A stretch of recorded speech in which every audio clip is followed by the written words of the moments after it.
ब्रह्म से शिव बाबा पधारे, बोलते ध्वनियों।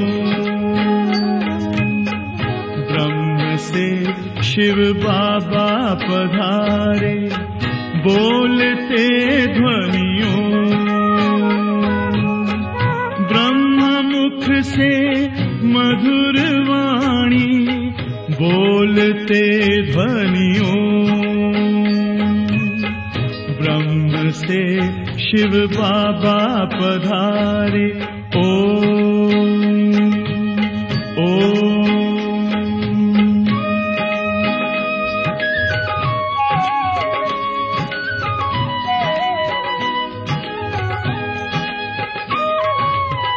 ओम की इस मधुर ध्वनि से किया परिवर्तन, प्रेम शांति सिखा के बदला सभी का जीवन। आदिदेव प्रजापिता श्री बोलते ध्वनियों।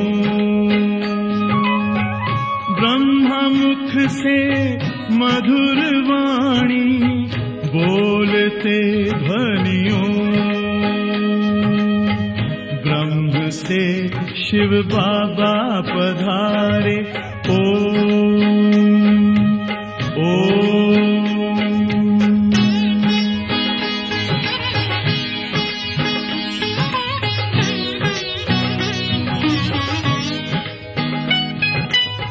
सोहनी सूरत मोहनी मूरत, ज्ञान के मोती। भव्य मुख पर चंद्रमासी, चमकती ज्योति। दिव्य दर्शन दिव्य वाणी, बोलते ध्वनियों। ब्रह्ममुख से मधुर वाणी, बोलते ध्वनियों। ब्रह्म से शिव बाबा पधारे, ओम ओम।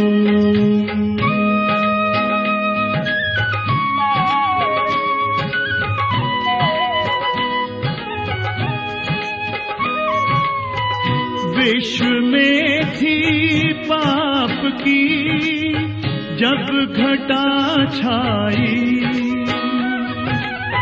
तब विभूति आप जैसी धरती पे आई। एक तार में बंध के सारे, बोलते ध्वनियों। ब्रह्ममुख से मधुर वाणी, बोलते ध्वनियों। ब्रह्म से शिव बाबा पधारे, बोलते ध्वनियों। ब्रह्ममुख से मधुर वाणी, बोलते ध्वनियों। ब्रह्म से शिव बाबा पधारे, ओम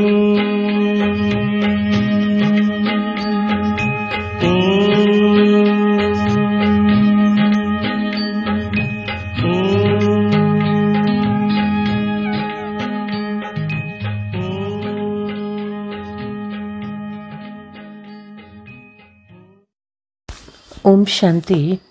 మురళీ డేట్ 24/7/2025.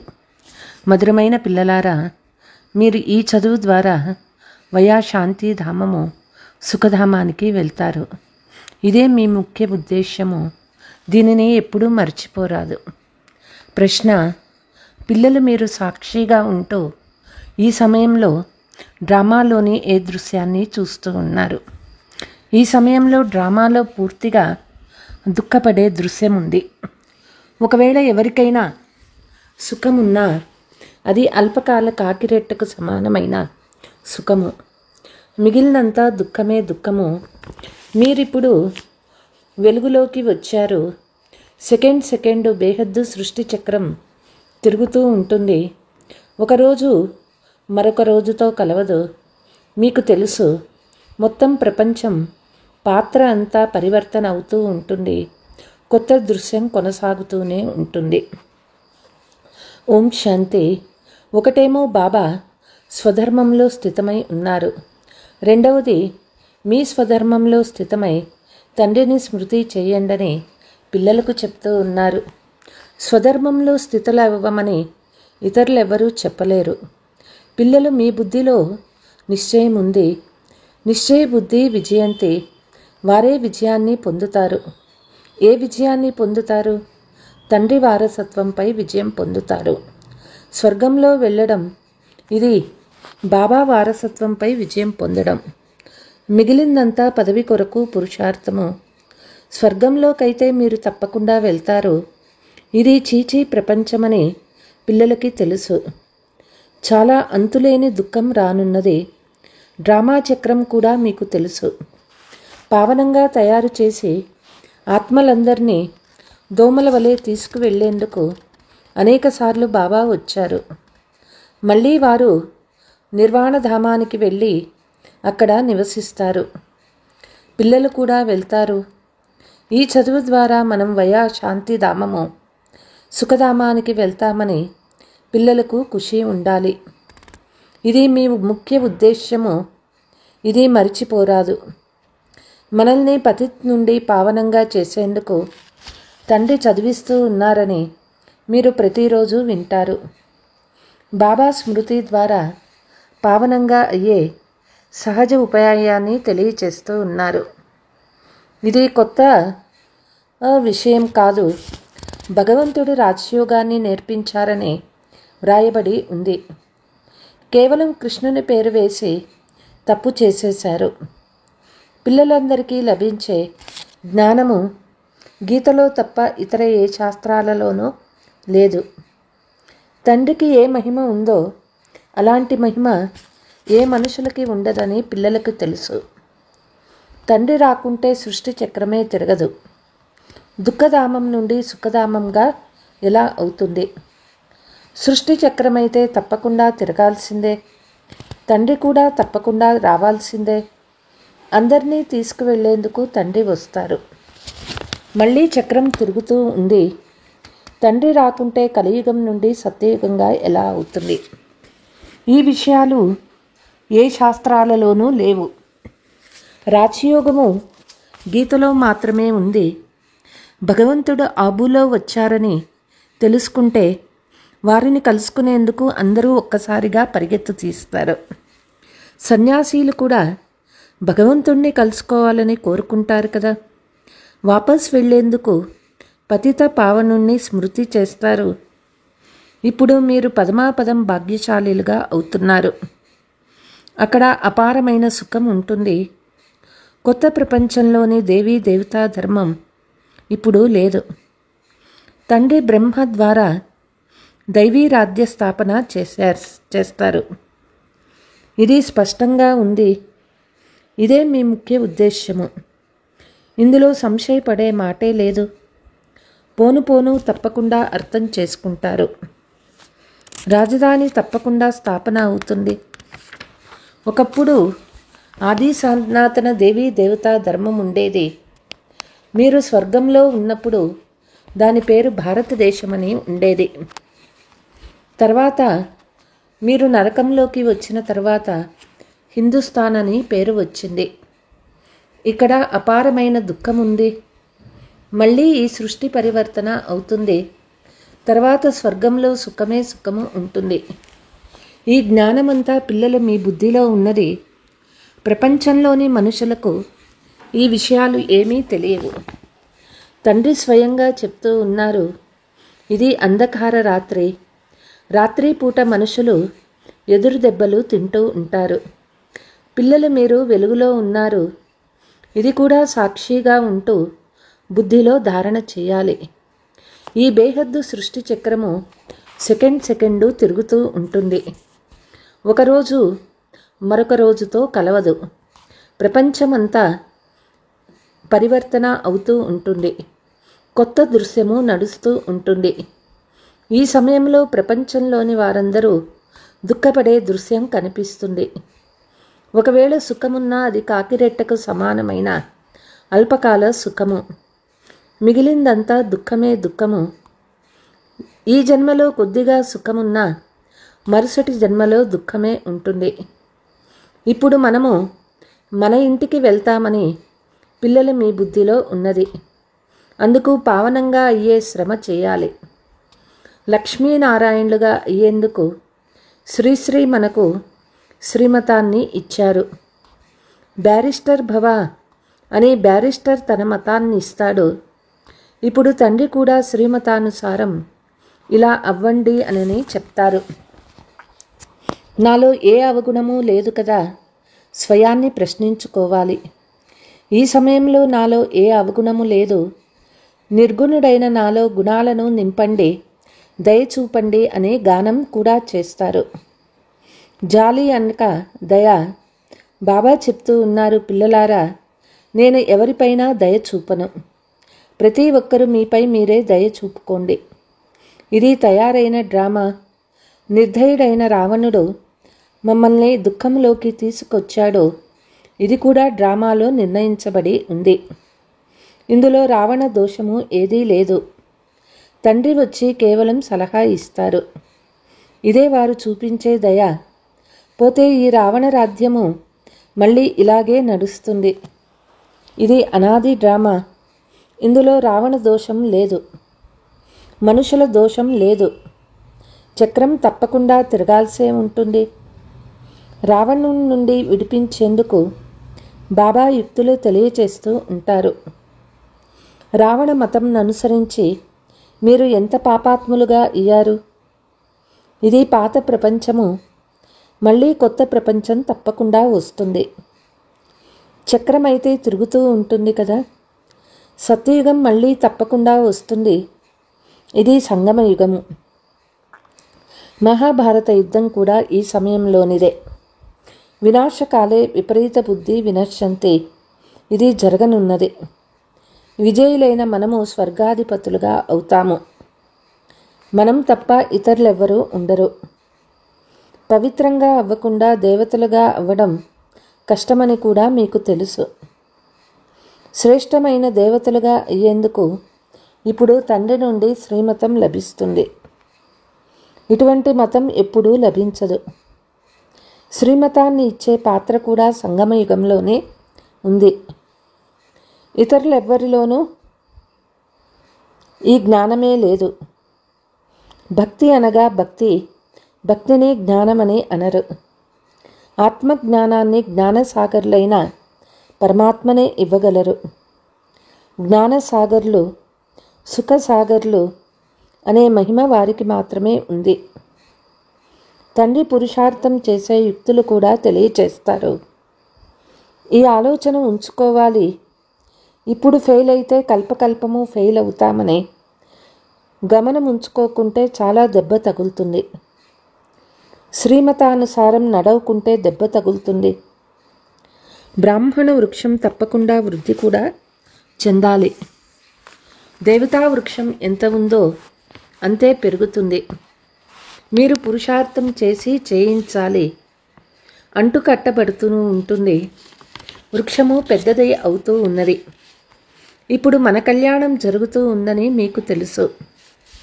పతిత ప్రపంచం నుండి పావన ప్రపంచానికి వెళ్ళే కళ్యాణం జరుగుతుంది. మీ బుద్ధికి వేయబడిన తాళం ఇప్పుడు తెరవబడింది. బాబా బుద్ధివంతుల బుద్ధి కదా. ఇప్పుడు మీరు అర్థం చేసుకుంటూ ఉన్నారు. పోను పోను ఎవరెవరు తాళాలు తెరవబడతాయో చూడాలి. ఈ డ్రామా కూడా నడుస్తుంది. మళ్ళీ సత్యయుగం నుండి పునరావృతం అవుతుంది. లక్ష్మీనారాయణులు ఎప్పుడు సింహాసనంపై కూర్చుంటారో అప్పుడే శకము ప్రారంభమవుతుంది. 1 నుండి 1250 సంవత్సరాల వరకు స్వర్గమని మీరు వ్రాస్తారు. ఎంత స్పష్టంగా ఉంది. సత్యనారాయణుని కథ ఉంది, అమరనాథుని కథ కూడా ఉంది కదా. ఇప్పుడు మీరు సత్యమైన అమర కథను వింటారు. దానికే మళ్ళీ మహిమ జరుగుతుంది. పండగలు మొదలైనవన్నీ ఈ సమయంలోనివే. శివబాబా జయంతి నెంబర్ 1 పండగ. కలియుగం తర్వాత ప్రపంచాన్ని పరివర్తన చేసేందుకు తండ్రి తప్పకుండా రావాల్సి వచ్చింది. చిత్రాలను ఎవరైనా బాగా పరిశీలిస్తే ఎంత బాగా పూర్తి లెక్క వేయబడి ఉందో అర్థం చేసుకుంటారు. చిత్రాలు తయారు చేయడంలో ఈ జాగ్రత్త తీసుకుంటారు. కల్పకృతం ఎంత పురుషార్థం చేశారో అంత తప్పకుండా చేస్తారు. ఈ విషయంలో మీరు సాక్షిగా ఉండి ఇతరుల పురుషార్థాన్ని కూడా చూస్తారు. అలాగే తమ పురుషార్థాన్ని కూడా తెలుసుకుంటారు. మీకు కూడా తెలుసు, విద్యార్థికి తన చదువును గురించి తెలియదా? అలాగే మీ చదువును గురించి మీకు తెలుసు. మేము ఈ సబ్జెక్ట్లో చాలా అపరిపక్వంగా ఉన్నామని మనస్సు చాలా తింటూ ఉంటుంది. తర్వాత ఫెయిల్ అవుతారు. పరీక్ష సమయంలో పూర్తిగా తయారవ్వని వారి మనస్సు భయపడుతూ ఉంటుంది. పిల్లలు మీరు కూడా సాక్షాత్కారంలో చూస్తారు. కానీ ఫెయిల్ అంటూ అయ్యారు. ఇంకేం చేయగలరు? స్కూల్లో పాస్ అవ్వకుంటే బంధుమిత్రులు కూడా కోప్పడతారు. టీచర్స్ కూడా అసంతుష్టులవుతారు. స్కూల్లో తక్కువ మంది పాస్ అయితే టీచర్లు అంత మంచివారు కాదు కనుక తక్కువ మంది పాస్ అయ్యారని భావిస్తారు. సేవా కేంద్రాలలో ఎవరెవరు మంచి టీచర్లు ఉన్నారో ఎలా చదివిస్తారో బాబాకు తెలుసు. ఎవరెవరు బాగా చదివించి తీసుకొస్తారో బాబాకు తెలుసు. బాబాకు అన్నీ తెలుస్తాయి. మేఘాలను తీసుకురావాలని బాబా చెప్తారు. చిన్నపిల్లలను తీసుకొచ్చినట్లయితే వారిలో మోహం ఉంటుంది. ఒంటరిగా రావాలి, అప్పుడు బుద్ధి బాగా జోడింపబడుతుంది. పిల్లలను అక్కడ కూడా చూస్తూనే ఉంటారు. బాబా చెప్తారు, ఈ పాత ప్రపంచం శ్మశానంగా అవ్వనున్నది. కొత్త ఇంటిని కట్టినప్పుడు మా కొత్త ఇల్లు తయారవుతుందని బుద్ధిలో ఉంటుంది కదా. వ్యవహారాలు మొదలైనవి చేస్తూ ఉంటారు. కానీ బుద్ధి కొత్త ఇంటి వైపు ఉంటుంది. నిశ్శబ్దంగా కూర్చోరు కదా. అది హద్దులోని విషయము, ఇది బేహద్దు విషయము. ప్రతి పని చూస్తూ ఇప్పుడు మేము ఇంటికి వెళ్ళి మళ్ళీ మా రాజధానికి వస్తామని స్మృతి ఉంటే అపారమైన సంతోషం ఉంటుందని గుర్తించాలి. బాబా చెప్తారు, పిల్లలారా, మీ పిల్లలు మొదలైన వారిని కూడా సంభాళించాలి. బుద్ధి మాత్రం అక్కడ జోడింపబడి ఉండాలి. స్మృతి చేయకుంటే పవిత్రంగా కూడా అవ్వలేరు. స్మృతి ద్వారా పవిత్రంగా అవుతారు. జ్ఞానము ద్వారా సంపాదన జరుగుతుంది. ఇక్కడ అందరూ పతితులే. 2 తీరాలు ఉన్నాయి. బాబాను నావికుడు అని అంటారు, కానీ అర్థం తెలియదు. తండ్రి ఆ తీరానికి తీసుకువెళ్తారని మీకు తెలుసు. మనం ఇప్పుడు ఆ తండ్రిని స్మృతి చేసి చాలా సమీపానికి వెళ్తున్నామని ఆత్మకు తెలుసు. నావికుడు అను పేరు కూడా అర్థసహితంగా ఉంది కదా. నా నావను ఒడ్డుకు చేర్చండి అని అందరూ మహిమ చేస్తారు. సత్యయుగంలో అలా అంటారా? కలియుగంలోనే కదా అలా పిలిచేది. బుద్ధిహీనులు ఇక్కడికి రాకూడదని పిల్లలు మీకు తెలుసు. బాబా ఖచ్చితంగా నిరాకరిస్తారు. నిశ్చయమే లేకుంటే ఎప్పుడూ తీసుకురాకూడదు. ఏమీ అర్థం చేసుకోలేరు. మొదట 7 days కోర్స్ ఇవ్వండి. కొందరికి 2 రోజుల్లోనే బాణం తగులుతుంది. బాగా తగిలినట్లయితే తర్వాత వదలరు. మేమింకా 7 రోజులు నడుచుకుంటామని అంటారు. వీరు ఈ కులం వారే అని మీరు వెంటనే తెలుసుకోగలరు. తీక్షణ బుద్ధి కలిగిన వారు ఏ విషయాన్ని లెక్క చేయరు. ఒక ఉద్యోగం పోయిందంటే మరొకటి లభిస్తుంది. విశాల హృదయం కథ పిల్లలు ఉద్యోగము మొదలైనవి కూడా పోవు. వారే స్వయంగా ఆశ్చర్యపడతారు. మా పతి బుద్ధిని పరివర్తన చేయండని పిల్లలు అంటారు. బాబా చెప్తారు, అది నాకు చెప్పకండి, మీ యోగ బలంతో కూర్చొని జ్ఞానాన్ని తెలియచేయండి. బాబా బుద్ధిని పరివర్తన చేయరు. అలా అయితే అందరిది చెయ్యాలి. ఏ ఆచారం వెలువడుతుందో దాన్ని అందరూ పట్టుకుంటారు. ఏ గురువు నుండైనా ఎవరికైనా లాభం కలిగినట్లు వింటే చాలు, అందరూ వారి వెనక పడతారు. కొత్త ఆత్మ పరంధామం నుంచి వచ్చినప్పుడు వారి మహిమ అయితే వెలువడుతుంది కదా. తర్వాత చాలామంది అనుచరులుగా అవుతారు. కనుక ఈ విషయాలను చూడరాదు. నేను ఎంత మాత్రం చదువుతున్నానో మీరే స్వయంగా పరిశీలించుకోవాలి. బాబా విపులంగా చర్చిస్తారు. తర్వాత కేవలం తండ్రిని స్మృతి చెయ్యండి అని తెలపాలి. ఇది ఇంట్లో ఉంటూ కూడా చేయవచ్చు. కానీ జ్ఞానసాగరుడైనందున తప్పకుండా జ్ఞానం కూడా ఇస్తారు కదా. మన్మనాభవ అనేది ముఖ్యమైన విషయము. దానితో పాటు సృష్టి ఆది మధ్యాంతరహస్యాలను కూడా అర్థం చేయిస్తారు. ఈ సమయంలో చిత్రాలు కూడా చాలా మంచివి వెలువడ్డాయి. వాటి అర్థాన్ని కూడా తండ్రి అర్థం చేయిస్తారు. విష్ణు నాభి నుండి బ్రహ్మను చూపిస్తారు. త్రిమూర్తులు కూడా ఉన్నారు. విష్ణు నాభి నుండి బ్రహ్మ, మరి ఇదేమిటి, ఇది రైటా తప్ప అనేది తండ్రి తెలియచేస్తారు. మనస్సుకు నచ్చిన చిత్రాలు కూడా అనేకం తయారు చేస్తారు కదా. కొన్ని శాస్త్రాలలో చక్రాన్ని చూపించారు. కానీ ఒక్కొక్కరు ఒక్కొక్క రకమైన ఆయువుని వ్రాసేశారు. అనేక మతాలు ఉన్నాయి. శాస్త్రాలలో హద్దు విషయాలు వ్రాసేశారు. తండ్రి పూర్తి ప్రపంచంలో రావణ రాజ్యం ఉందని బేహద్దు విషయాలు అర్థం చేయిస్తారు. మనం ఎలా పతితులుగా అయ్యామో, మళ్ళీ ఎలా పావనంగా అవుతామో ఈ జ్ఞానం మీ బుద్ధిలో ఉన్నది. తర్వాత చివర్లో మిగిలిన ధర్మాలు వస్తాయి. అనేక వెరైటీలు ఉన్నాయి. ఒకటి మరొక దానితో కలవదు. ఇరువురి రూపురేఖలు ఒకే రకంగా ఉండవు. ఇది తయారైన ఆట పునరావృతం అవుతుంది. తండ్రి కూర్చొని పిల్లలకు అర్థం చేయిస్తున్నారు. సమయం తగ్గిపోతూ ఉంటుంది. మేమెంతవరకు ఖుషీగా ఉన్నామని స్వయాన్ని పరిశీలించుకోండి. మనం ఏ వికర్మలు చేయరాదు. తుఫానేమో వస్తాయి. తండ్రి చెప్తారు, అంతర్ముఖులై మీ చార్టును ఉంచుకుంటే ఏ తప్పులు జరుగుతాయో వాటి గురించి పశ్చాత్తాపపడగలరు. ఇది యోగ బలంతో స్వయాన్ని క్షమించుకోవటం వంటిది. బాబా క్షమించరు. డ్రామాలో క్షమ అనే పదమే లేదు. మీరు శ్రమ చేయాలి. మనుషులు తమ పాపాలకు శిక్షను స్వయంగా అనుభవిస్తారు. క్షమించే మాటే లేదు. ప్రతి విషయంలో కష్టపడమని తండ్రి చెప్తూ ఉన్నారు. తండ్రి కూర్చొని ఆత్మలకు యుక్తులు తెలియజేస్తారు. పాత రావణ దేశంలోకి రండి, పతితులైన మమ్మల్ని పావనంగా చేయండి అని తండ్రిని పిలుస్తారు. కానీ మనుషులు అర్థం చేసుకోరు. అది ఆసురీ సాంప్రదాయము. మీరు బ్రాహ్మణ సాంప్రదాయానికి చెందినవారు దైవీ సాంప్రదాయానికి చెందినవారిగా అవుతున్నారు. పురుషార్థం కూడా పిల్లలు నెంబర్ వారుగా చేస్తారు.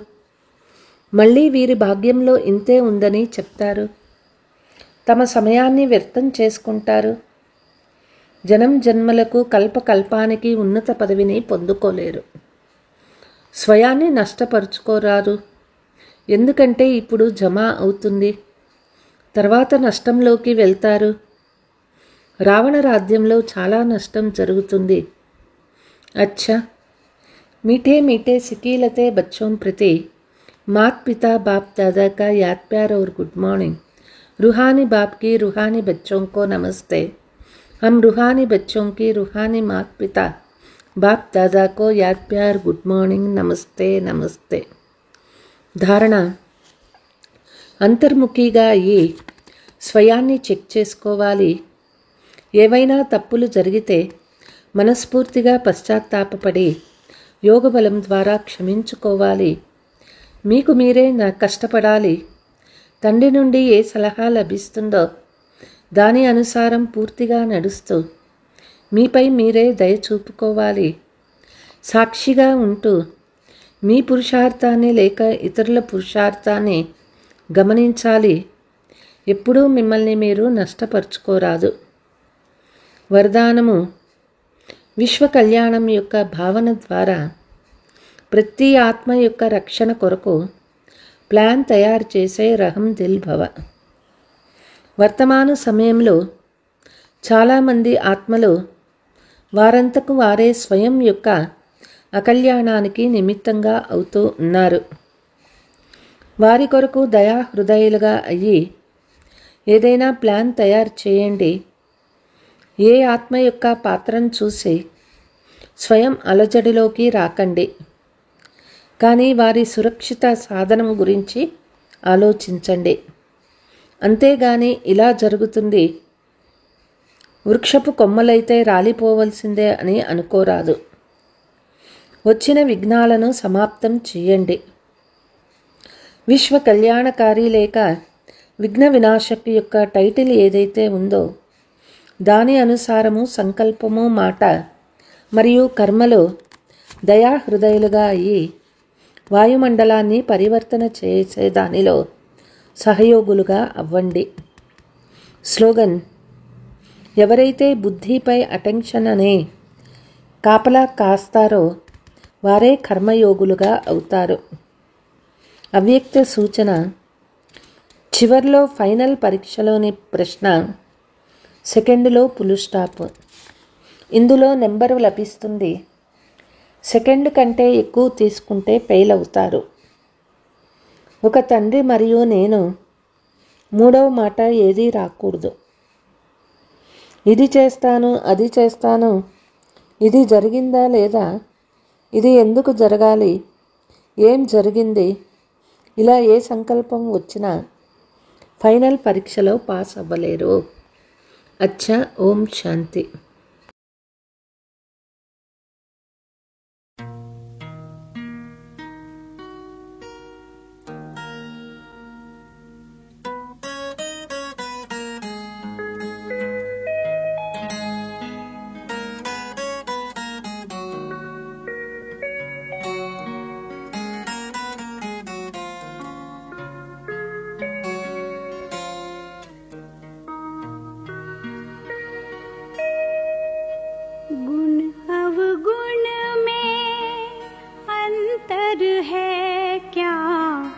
सबको बाबा यही बताए, गुण अवगुण में अंतर है क्या, सबको बाबा यही बताए, गुण अवगुण में अंतर है क्या, सबको बाबा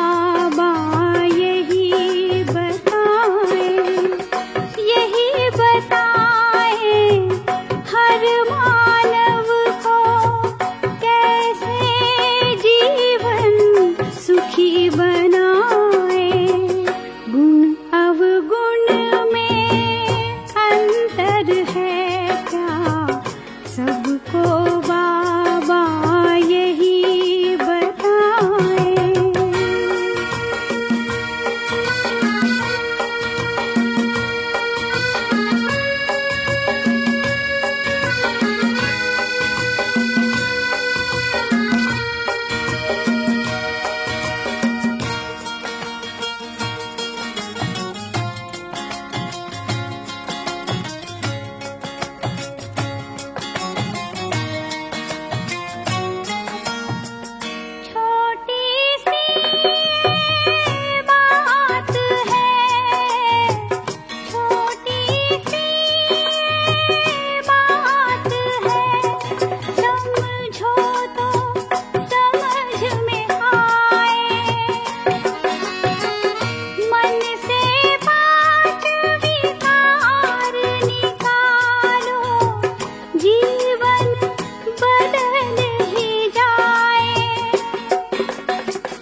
यही बता